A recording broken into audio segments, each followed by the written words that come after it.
আসসালামু আলাইকুম। আজকে আমরা দেখব কিভাবে আমাদের ভিপিএসে আমরা নতুন ইউজার অ্যাড করতে পারি এবং ডিলিট করতে পারি। আমরা অলরেডি রুট ইউজার দিয়ে আমাদের ভিপিএসে অ্যাক্সেস করতে পারতেছি এবং রুট ইউজার দিয়ে চাইলে আমরা যে কোনো কমান্ড রান করতে পারি, যে কোনো কাজ করতে পারি। রুট ইউজারের একদম সুপার পাওয়ার আছে। তো রুট ইউজার দিয়ে আমরা সব কিছু করতে পারি, তারপরেও কেন আমরা নতুন ইউজার ক্রিয়েট করব? Well, first of all security. ধরেন আমরা আমাদের ভিপিএসে রুট ইউজার হিসেবে লগ ইন করছি। লগ ইন করে আমরা আমাদের রেগুলার যে ডে টু ডে টাস্ক আছে ওগুলো করতেছি।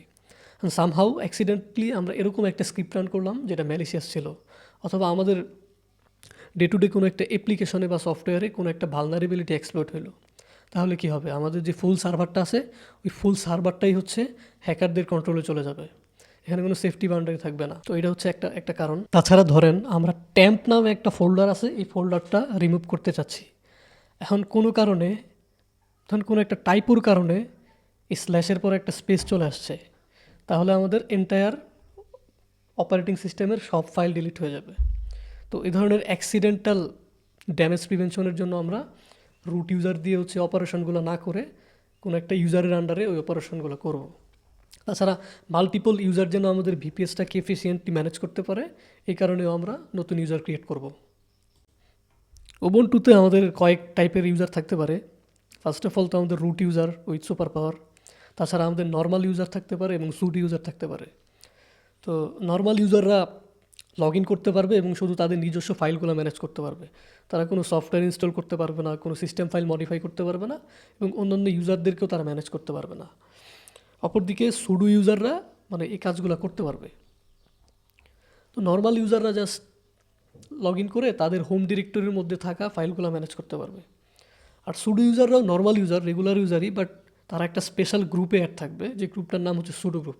ওই গ্রুপে থাকার কারণে তারা অ্যাডমিনিস্ট্রেটিভ পারমিশনগুলো পাবে। তো অ্যাডমিনিস্ট্রেটিভ পারমিশনগুলো তারা রুটের মতো পাবে না। তারা যে কোনো কমান্ড রান করলে একদম মানে রুটের মতো সাথে সাথে এক্সিকিউট হয়ে যাবে না। তো তাদের হচ্ছে অ্যাডমিনিস্ট্রেটিভ কমান্ড রান করতে গেলে ফার্স্টে সুডো একটা প্রিফিক্স দিতে হবে, দেন একটা পাসওয়ার্ড থাকবে। ওই পাসওয়ার্ড কনফার্মেশনের মাধ্যমে তারা টেম্পোরারিলি অ্যাডমিনিস্ট্রেটিভ অ্যাক্সেস পাবে। এখন আমরা প্র্যাকটিক্যালি আমাদের ভিপিএসের মধ্যে ইউজার ক্রিয়েট করব। তো টার্মিনাল ওপেন করে আমরা ফার্স্টে আমাদের ভিপিএসে লগ ইন করবো। এসএসএইচ কি বেসড অথেন্টিকেশন থাকার কারণে লগ ইন করার সময় আমাদেরকে কোনো পাসওয়ার্ড দিতে হয়নি। তো ইউজার ক্রিয়েট করার জন্য যেই কমান্ডটা দিতে হবে আমি এটা কপি করে নিচ্ছি। কপি করে আমাদের টার্মিনালে পেস্ট করতেছি। তো আমরা রুট ইউজার হিসেবে লগ ইন থাকায় আমাদের এখানে সুডো কমান্ডটা দিতে হবে না। আমি সুডোটা বাদ দিয়ে এন্টার প্রেস করতেছি। তো এখানে আমাদেরকে একটা পাসওয়ার্ড দিতে হবে। তো প্রতিবার যখন আমরা অ্যাডমিনিস্ট্রেটিভ কোনো কমান্ড রান করবো সুডো প্রিফিক্সের মাধ্যমে, প্রতিবার আমাদেরকে এই পাসওয়ার্ডটা দিয়ে কনফার্ম করতে হবে। তো আমি এখানে একটা পাসওয়ার্ড দিচ্ছি। পাসওয়ার্ড দিয়ে এন্টার দিচ্ছি, আবার পাসওয়ার্ডটা দিব, সেম পাসওয়ার্ডটা।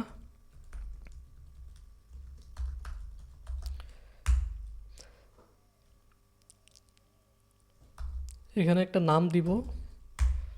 তো এই ইনফরমেশনগুলো অপশনাল, চাইলে আমরা দিতেও পারি, নাও দিতে পারি। তো আমি জাস্ট কোনো কিছু দিব না, এই কারণে জাস্ট এন্টার প্রেস করতেছি।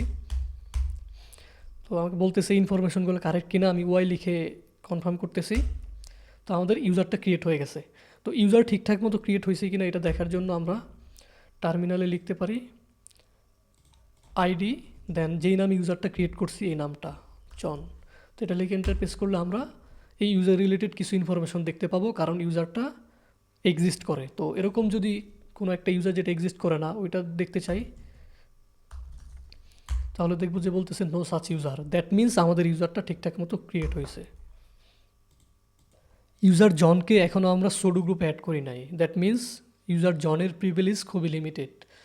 তো আমরা এখন যদি জন ইউজার হিসেবে লগ ইন করতে চাই, দুইটা অপশন। একটা হচ্ছে আমরা একদম আমাদের রুট ইউজার থেকে হচ্ছে এক্সিট করে আমাদের টার্মিনাল থেকে এসএসএইচ ইউজার নেম হিসেবে জন @IP দিয়ে লগ ইন করতে পারি, অথবা আমরা যেহেতু এখন রুট ইউজার হিসেবে লগ ইন করে আসি, এখান থেকেও আমরা চাইলে জন ইউজারে লগ ইন করতে পারি বা সুইচ করতে পারি। এটা করার জন্য আমাদেরকে টার্মিনালে লিখতে হবে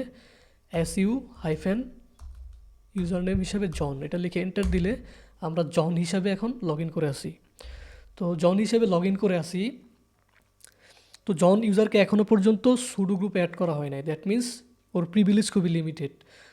তো এই লিমিটেড প্রিভিলেজ নিয়ে জন ও নিজের হোম ডিরেক্টরির মধ্যে যে কোনো ফাইল ক্রিয়েট করতে পারবে, ফোল্ডার ক্রিয়েট করতে পারবে। ফর এক্সাম্পল আমি এখন একটা ফোল্ডার ক্রিয়েট করতেছি mkdir টেস্ট, ls দিব, দেখতে পাবো ফোল্ডারটা। তো ফোল্ডার্স ক্রিয়েট করতে পারা যাচ্ছে, দেখা যাচ্ছে। তো কীভাবে ফাইলও ক্রিয়েট করা যাবে দেখা যাবে। কিন্তু আমরা যদি কোনো অ্যাপ্লিকেশন ইনস্টল করতে চাই অথবা কোনো অ্যাডমিনিস্ট্রেটিভ পারমিশন লাগে এমন কোনো কমান্ড রান করতে চাই, তাহলে এটা করতে পারবো না। ফর এক্সাম্পল আমরা যদি nginx নামে কোনো একটা সফটওয়্যার ইনস্টল করতে চাই, তো যদি লিখি apt install nginx, তাহলে বলবে যে পারমিশন নাই। যদি sudo লিখি sudo apt install nginx, তাহলে বলে পাসওয়ার্ড দেওয়ার জন্য আমি জনের পাসওয়ার্ডটা দিচ্ছি, বলবে যে John is not in the sudoers file. That means John sudo গ্রুপে না থাকায় আমরা অ্যাডমিনিস্ট্রেটিভ কোনো কমান্ড রান করতে পারতেছি না। তো এখন আমরা জনকে সুডো গ্রুপে অ্যাড করব। এটা করার জন্য আমরা রুট ইউজার হিসেবে লগ ইন করতে হবে। তো এটা করার আবার দুইটা অপশন, আমরা টার্মিনালটা ক্লোজ করে আবার নতুন করে রুট হিসেবে লগ ইন করতে পারি, অথবা যেহেতু রুট ইউজার থেকে আমরা এই জন ইউজারে লগ ইন করছি, আমরা এখানে জাস্ট এক্সিট লিখলে জন ইউজার থেকে বের হয়ে আবার রুট ইউজারে চলে যাব। তো জনকে সুডো গ্রুপে অ্যাড করতে হইলে আমাদেরকে যে কমান্ডটা দিতে হবে আমি ওটা কপি করে নিচ্ছি, কপি করে টার্মিনাল পেস্ট করতেছি।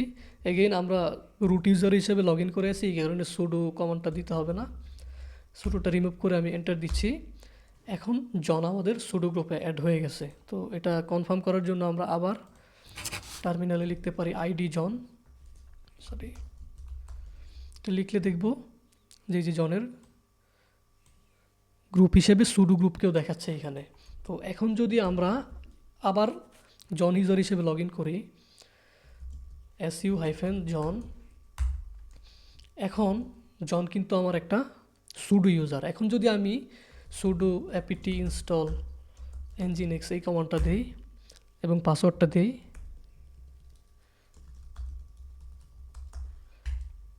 তাহলে দেখব যে আমার অ্যাপ্লিকেশন ইনস্টলেশন প্রসেসটা শুরু হয়ে গেছে, কারণ জনের এখন অ্যাডমিনিস্ট্রেটিভ অ্যাক্সেস বা সুডো গ্রুপে অ্যাক্সেস আছে। আচ্ছা, আমরা তো রুট ইউজার থেকে জন ইউজারে লগ ইন করছি বা সুইচ করছি।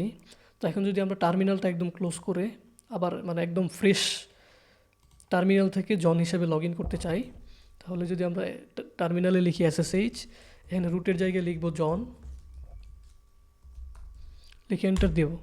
তো এখানে দেখব যে আমি আমাদের যে SSH কি বেসড অথেন্টিকেশনটা আছে ওইটা কাজ করতেছে না।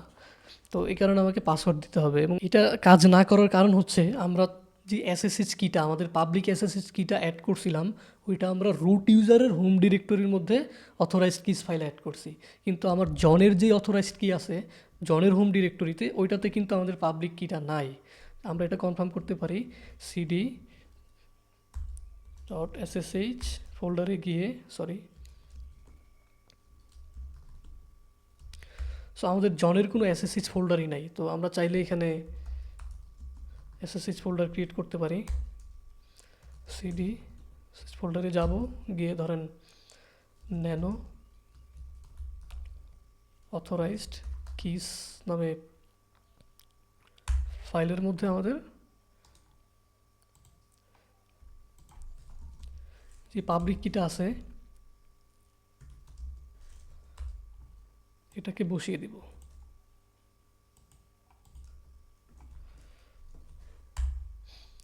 বসিয়ে দিয়ে এখন এক্সিট করে যদি আবার লগ ইন করতে চাই, তাহলে এখন আমার আর পাসওয়ার্ড চাচ্ছে না। আমরা এক্সিস্টিং পাবলিক কিটা ইউজ করছি যেটা রুট ইউজারের জন্য ব্যবহার করছি। তো আপনি চাইলে নতুন একটা কি পেয়ার জেনারেট করে নতুন পাবলিক কি ব্যবহার করতে পারেন, এতে করে আপনি সিকিউরিটিটা একটু বেটার পাবেন। কারণ দেখা গেলো যে সামহাও যদি জনের SSH কিটা কম্প্রোমাইজ হয়ে যায়, দেখা গেলো যে রুট ইউজারও যদি সেম কি দিয়ে অ্যাক্সেস করা যায়, তাহলে হচ্ছে এটা একটু সিকিউরিটি রিস্ক থেকে যায়। এখন আমরা দেখব কিভাবে আমরা ইউজার ডিলিট করতে পারি। তো ডিলিট করার জন্য এখানে আমরা রুট ইউজার হিসেবে লগ ইন করতেছি। রুট ইউজার হিসেবে লগ ইন করে এখন আমরা জন ইউজারকে ডিলিট করে দেব। তো ডিলিট করার জন্য এখানে দুইটা অপশন হইতে পারে। দুইটা অপশন মিনস আমরা যখন ইউজার ক্রিয়েট করছি বা ক্রিয়েট করি, তো প্রত্যেকটা ইউজারের জন্য হোম ডিরেক্টরিতে একটা ফোল্ডার ক্রিয়েট হয়ে যায় আর কি ইউজারের জন্য। এটা আমরা দেখতে পারি cd/home, এখানে গেলে দেখবো যে প্রতিটা ইউজারের জন্য একটা করে হোম ডিরেক্টরি ক্রিয়েট হয় আর কি। তো আমরা একটা অপশন হচ্ছে আমরা ওই হোম ডিরেক্টরিটা সহ ইউজারটাকে ডিলিট করে দিতে পারি, অথবা চাইলে শুধু ইউজারটাকে ডিলিট করতে পারি এবং এই হোম ডিরেক্টরির মধ্যে যা আছে ওই রেখে দিতে পারি আর কি, ফর ফিউচার রেফারেন্স। তো আমরা ফার্স্টে হচ্ছে জনকে যদি লিখি যে সুডো ডেল ইউজার জন, তো এটা জাস্ট ইউজারটাকে ডিলিট করবে, হোম ডিরেক্টরিকে ডিলিট করবে না।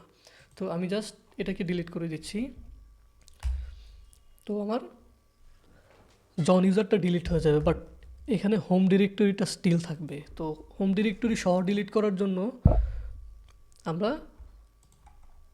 এই যে হাইফেন হাইফেন রিমুভ হোপ এই ফ্ল্যাগটা দিতে পারি। তো এটা কুইকলি আমরা টেস্ট করার জন্য আরেকটা নতুন ইউজার ক্রিয়েট করে নিতে পারি।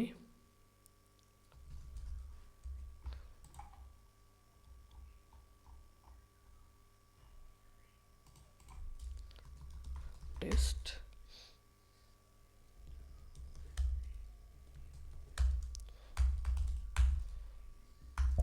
সো এখন যদি আমরা দেখি আইডি টেস্ট, টেস্ট নাম ইউজার ক্রিয়েট হয়েছে, সিডি হোমে গিয়ে স্ল্যাশ হোম এলএস টেস্ট নামে আমার একটা ফোল্ডার ক্রিয়েট হয়েছে হোম ডিরেক্টরিতে।